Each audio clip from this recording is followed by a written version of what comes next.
Water Varghese കമ്പനിയുടെ Athippatta branch office peon Sankaran കുട്ടിക്ക് ഒരു പെണ്ണ് വേണം. 50,000 റുപ്യയും 25 പവനാ ചോദിക്കുന്നത്. ഞാൻ പറഞ്ഞില്ലേ, ഒരു 10 പവനും 20,000 രൂപയും ഞാൻ കൊടുക്കും. അതിന് പറ്റിയ നല്ലൊരു ഉദ്യോഗസ്ഥൻ ഉണ്ടാവില്ലേ? 20,000 രൂപയ്ക്ക് ഇപ്പോഴത്തെ കാലത്ത് ഒരു എരുമയെ വാങ്ങാൻ കിട്ടുമോ പിള്ളച്ച? നിങ്ങൾ എന്തെങ്കിലും ഒന്ന് തീരുമാനിക്ക്. കുറെ നേരമല്ലോ തർക്കം തുടങ്ങിയിട്ട്. ഡാ ഒന്നും ഉണ്ടായിരടാ. താനൊന്നു വന്നേ, ഒന്ന് വന്നേ. ഒരു കാര്യം പറയട്ടെ. നമ്മളെ എടോ, തന്റെ ഉദ്ദേശം എന്താ? ആ പാവം പെണ്ണിനെ വല്ല മന്ദബുദ്ധിക്കും പിടിച്ചു കൊടുക്കാനാണോ? 10 രൂപ കൂടുതൽ കൊടുക്കാൻ തന്റെ കയ്യിൽ ഇല്ലാഞ്ഞിട്ടൊന്നും അല്ലല്ലോ. തന്റെ ഉപദേശമൊന്നും വേണ്ട. എന്റെ മക്കൾക്ക് എന്ത് കൊടുക്കണമെന്ന് എനിക്കറിയാം. എന്താ പ്രശ്നം? ആൽബം അടക്കണോ തുറക്കണോ? ആ തുറക്കേ. തീരുമാനിച്ചുറപ്പിച്ച ആളോട് പിന്നെ എന്ത് പറയാനാ? ഇയാളെ ഗോപിപ്പിള്ള കുടുംബം വെളുപ്പിക്കല. ആ പണി വെളുപ്പിക്കലോ? ആ പൂശലേ, പെയിന്റിങ്. 4 ആള് കേട്ടാ കുറച്ചും കൂടെ മാന്യതയുള്ള ഒരുത്തിന് 10 പവന് ഇതിൽ കൂടുതൽ മാന്യത എവിടുന്ന് കിട്ടാനാ? പേര് സുധാകരൻ. ടൗണിൽ അറിയപ്പെടുന്ന കുക്കർ. കുക്കറോ? ആ പ്രഷർ കുക്കർ. അതല്ല, പാചകക്കാരൻ. പൊന്നായ സ്വഭാവം. മാസത്തിൽ ആവറേജ് 3500ഓളം വരുമാനം. എവിടെ നോക്കട്ടെ.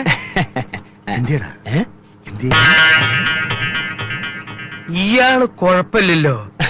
ഫോട്ടോയിൽ കാണുന്നതിനേക്കാൾ നേരിട്ട് ഇത്തിരി പ്രായം കൂടും. ആണുങ്ങളുടെ പ്രായം നോക്കിയിട്ട് കാര്യമില്ല. ആട്ടെ, ഇയാളുടെ കുടുംബം എങ്ങനെ? കുടുംബം, ബന്ധുക്കൾ എന്നൊക്കെ പറയാൻ കാര്യമായിട്ട് ആരുമില്ല. അതുകൊണ്ട് വിവാഹ ചെലവിലുള്ള 50,000 രൂപ മൂപ്പര് നേരത്തെ ബാങ്കിലിട്ടിരിക്കുക. എങ്ങനെ? അത് കൊള്ളാലോ. ആ അത്ഭുത മനുഷ്യനെ ഞാനും കൂടി ഒന്ന് കാണട്ടെ. ഇത് നമ്മുടെ സുധാകരനല്ലേ? താൻ അറിയോ ഇയാളെ? പിന്നെ ആളെങ്ങനെ? വലിയ കുഴപ്പമൊന്നുമില്ല. പക്ഷേ അയ്യപ്പ, ഇതേ ടൈപ്പിൽ ഒരു പയ്യൻ കൂടി ഉണ്ടാവോ തന്റെ കയ്യില്? അതെന്തിനാ? എടോ, വിവാഹ ചെലവ് സുധാകരന്റെ ചെലവിൽ നടക്കുമെങ്കില് ജയപ്രഭയുടെ കാര്യം കൂടി ഇക്കൂട്ടത്തിൽ നടത്തിക്കൂടെ? തന്നെ തിരുത്താൻ പറ്റില്ല. ആ, നിങ്ങൾ നോക്ക്.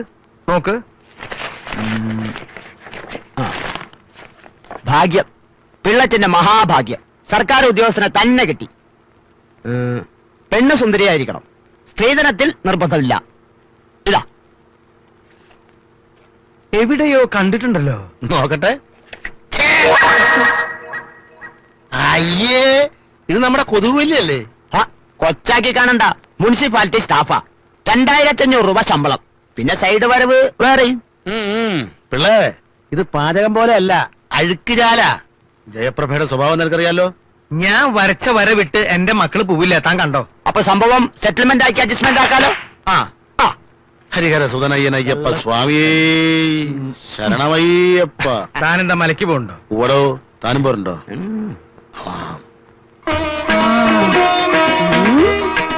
തെച്ചിപ്പൂവേ തെങ്കാശിപ്പൂവേ ഒന്ന് ശരിക്കും നിൽക്കേ. ഒന്ന് പതുക്കെ. ചേച്ചി, നമ്മളെ പെണ്ണ് കാണാൻ നമുക്ക് തീരെ ഇഷ്ടപ്പെട്ടില്ല. അടുത്ത നിന്റെ ഊഴമാണ് മോളെ, നിന്റെ ഊഴമാണ്.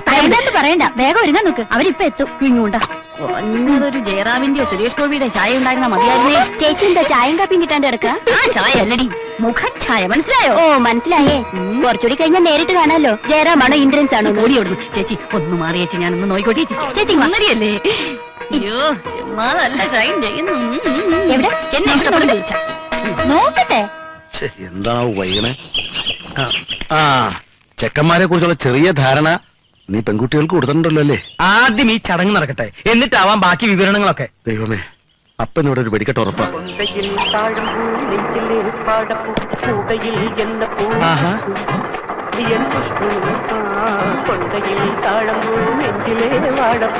അയ്യേ, ഇതാര് കുട്ടിച്ചാത്തനോ? കുട്ടിച്ചാത്തനല്ല, തങ്കക്കുട്ടൻ. ബാലൻസ് വേണ്ടായിരുന്നു. ഇരിക്കട്ടെ. ഞാൻ വരാൻ വൈകില്ലല്ലോ. ഏയ്, വൈകിട്ടൊന്നുമില്ല, അകത്തേക്ക് വരും. കീടനാശിനി, നിന്റെ കാര്യം കണ്ടറിയണം. നമ്മുടെ പാചകത്തിനെ കണ്ടില്ലല്ലോ. നീ കല്യാണ സ്ഥലത്തേക്ക് വിട്ടോ, ഞാൻ പുറകെ വന്നാക്കാം. ശരി.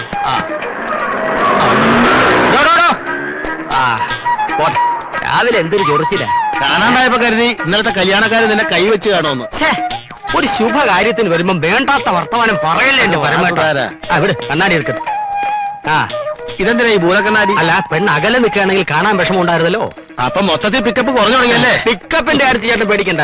പിക്കപ്പ് ഞാൻ ഉറപ്പ് തരാം. ഇതെന്തിനാ ഈ സഞ്ചി? ഇത് സഞ്ചി. നീ ആര് സഞ്ജീവ് കുമാറാ? നീ വന്നേ. അല്ല എട്ടവൻ. തവി എടുക്കട്ടെ. എന്തിനാ കഞ്ഞി കുടിക്കാനാ? നീ വന്നേ.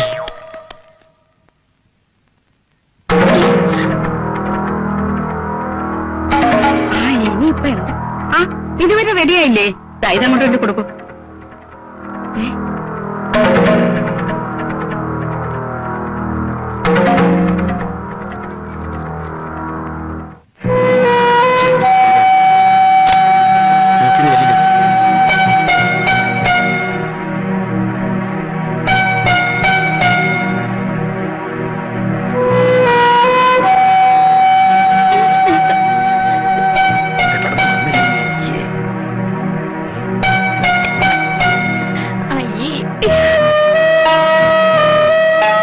എന്താ എന്താ അവിടെ? ഇവരാണോ കാണാൻ വന്നവര്? എന്താ കുഴപ്പം? ഈ മുനിസിപ്പാലിറ്റിനെയൊക്കെയാണോ അച്ഛൻ ഞങ്ങൾക്ക് വേണ്ടി കണ്ടെത്തിയത്? നീ എന്തൊക്കെയായി പറയണേ? അമ്മ അവിടെ ഇരിക്കുന്ന കറുത്ത കാട്ടുമാക്കാൻ ഓടയിൽ കൊതുകിന് മരുന്നടിക്കുന്നവനാ. മറ്റേ ആൾക്ക് അച്ഛന്റെ പ്രായമുണ്ടല്ലോ. ഞാനൊന്ന് നോക്കട്ടെ. എന്നാലും അമ്മ അറിഞ്ഞോണ്ട് ഞങ്ങളോട് ഇത് ചെയ്യണായിരുന്നോ? വിവരങ്ങൾ ചോദിച്ചപ്പോ അച്ഛൻ ഉരുണ്ട് കളിച്ചതിന്റെ കാര്യം ഇപ്പോഴും അമ്മയ്ക്ക് മനസ്സിലാവണത് മക്കളെ. എന്താ എന്താ ഇവിടെ ചർച്ച? അവര് വന്നിരിക്കാൻ തുടങ്ങിയിട്ട് നേരത്തെ. കഷ്ടമുണ്ട് കേട്ടോ. പെമ്മക്കൊക്കെ വേണ്ടി ഇത്രയും മിടുക്കന്മാരെ നിങ്ങൾ കണ്ടെത്തുമെന്ന് ഞാൻ വിചാരിച്ചില്ല. നിർത്തടി. ഞാൻ വിളിച്ചിട്ട് അവര് വന്നിരിക്കണേ എന്തിനാണെന്നറിയോ? ഇവരെ രണ്ടുപേരെ പെണ്ണ് കാണാൻ.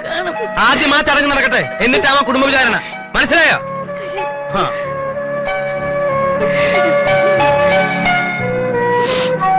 ചെല്ലു മക്കളെ. വന്നവരാരായാലും ആക്ഷേപിച്ചു വിടണ്ട. ചെല്ലു. കണ്ണു തുറക്കോ? ചായ.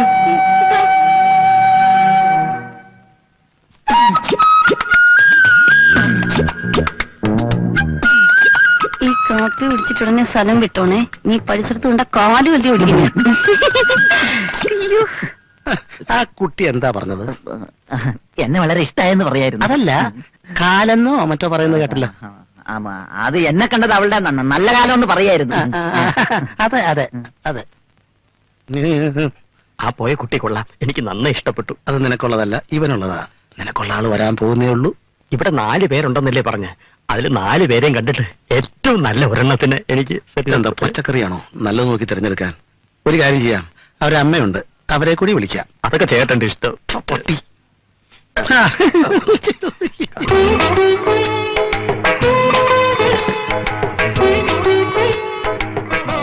ഇതാണോ എന്റെ ആള്? ഇഷ്ടായോ? ഇഷ്ടായി. ഒരു കുറ്റവും പറയാനില്ല. എന്താ പറഞ്ഞത്? വളരെ ഇഷ്ടായി എന്ന്. ലഡുവിന്റെ കാര്യാണോ പറഞ്ഞത്? അല്ല, കുട്ടിയുടെ കാര്യ. തനിക്കോ? ഞാൻ ഈ ഗേറ്റ് കിടന്ന് വന്നപ്പോഴേ ഓക്കെ. എന്നാൽ ഇനി കാര്യങ്ങൾ താമസിപ്പിക്കണ്ട, ഉറപ്പിക്കുക.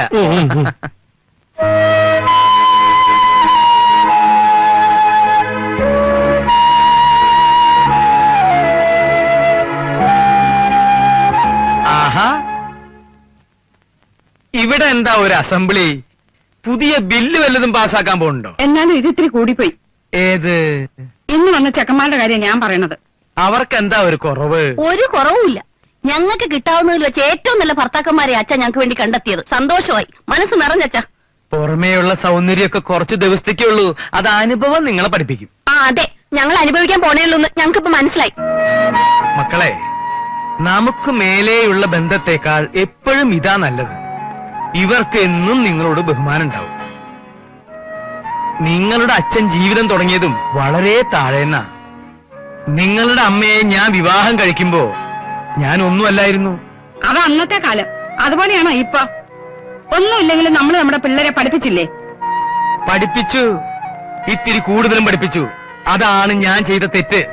ഇല്ലെങ്കിൽ ഇവരാരും എന്റെ മുഖത്ത് നോക്കി സംസാരിക്കില്ലായിരുന്നു. ഞങ്ങൾ എന്ത് സംസാരിച്ചെന്ന് അച്ഛൻ പറയണേ? അല്പം വിദ്യാഭ്യാസവും നല്ലൊരു ജോലിയുള്ള ഒരാള് വേണമെന്നല്ലേ ഞങ്ങൾ പറഞ്ഞുള്ളൂ. അത് അത്രയ്ക്ക് വലിയ തെറ്റാണോ? എന്നും അച്ഛനെ അനുസരിക്കണമെന്ന് ആഗ്രഹം ഉള്ളത് കൊണ്ടാ അവര് കരഞ്ഞു പറയണേ. അല്ലായിരുന്നെങ്കിൽ ഞാനാണോ അധികാരം പറഞ്ഞത്? അച്ഛനാണോ? അടിച്ച കാരണം പൊട്ടിക്ക് ഞാൻ കയറിപ്പോടിയത്. ചേച്ചിമാരുടെ കാര്യത്തിൽ അവർക്കില്ലാതല്ലോ ഇവക്ക്. ആ അതെ, ഞങ്ങൾക്ക് വേണ്ടി അവള് സംസാരിക്കണേ. ഓ, അപ്പൊ ഇതൊരു കൂട്ടുമുന്നണിയാണല്ലേ? എന്നാ ഒരു കാര്യം ചെയ്യാം, ഉള്ളത് മുഴുവൻ കൊണ്ട് ചേച്ചി അങ്ങ് പറഞ്ഞുവിടാം. ബാക്കി എല്ലാവരും ഇവിടെ നിൽക്കട്ടെ. അയ്യാ, ഞങ്ങൾ എങ്ങനെയെങ്കിലും നടകളിട്ട് ബാക്കിയൊക്കെ കണക്ക് അടിച്ചു മാറ്റാം. അല്ലടാ, നീ ഒരുമാതിരി ചൊറിയുന്ന വർത്തമാനം പറഞ്ഞോട്ടെ. പ്രവേശ് പറഞ്ഞ ശരിയല്ലേ? അച്ഛൻ എന്നും ആ തരംതിരിവ് കാണിച്ചിട്ടില്ലേ ഉള്ളൂ. ഇടി നിന്നെ ഞാൻ മോനെ അജയ, വേണ്ട, ഇത് അച്ഛൻ തീർത്തോളാം. നീ അകത്തേക്കല്ലേ.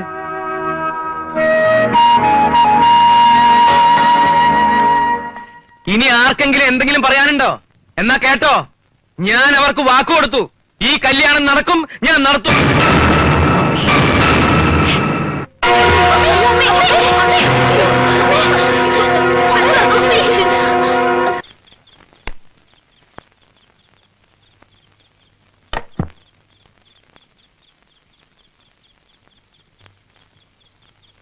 നീ ഉറങ്ങിയോ? നീ ഇങ്ങനെ തുടങ്ങിയ വലിയ കഷ്ടാണ്. ഈ കണ്ട കാലം ഞാൻ അധ്വാനിച്ചുണ്ടാക്കിയ കാശ് മുഴുവൻ ഇവരുടെ കല്യാണത്തിന് വേണ്ടി മുടക്കിയാ പിന്നെ നമ്മുടെ മോന്റെ ഗതി എന്താവും? വയസ്സുകാലത്ത് നമ്മുടെ കാര്യം എന്താവും? കല്യാണത്തോടുകൂടി ചെലവൊക്കെ തീർന്നാണോ നീ വിചാരിക്കണേ? അല്ല, അവരുടെ വയറ് കാണല്, അടുക്കള കാണല്, പ്രസവം, പിന്നെ കുട്ടികൾക്കുള്ള സ്വർണം, പിന്നെ കെടുക്കല്ലേ വിശേഷങ്ങള്. ഓണം, വിഷു, തിരുവാതിര, കുംഭം, മീനം. ശാരദേ, കയ്യിലുള്ളത് മുഴുവൻ കൊടുത്താൽ നമ്മുടെ മക്കൾക്കും വല്ല ഡോക്ടറെയോ എഞ്ചിനീയറെയോ ഒക്കെ കിട്ടും. പിന്നെ നമ്മുടെ മകൻ, നമ്മൾ രണ്ടുപേര്, നമുക്കും ജീവിക്കണ്ടേ? നീ നോക്കിക്കോ, നമ്മുടെ മോനെ കൊണ്ട് വലിയ വീട്ടിൽ നിന്ന് പെണ്ണ് കെട്ടിക്കണം. അങ്ങനെ നമ്മൾ സുഖമായിട്ട് ജീവിക്കുന്നതിൽ നിനക്കെന്തെങ്കിലും വിരോധമുണ്ടോ?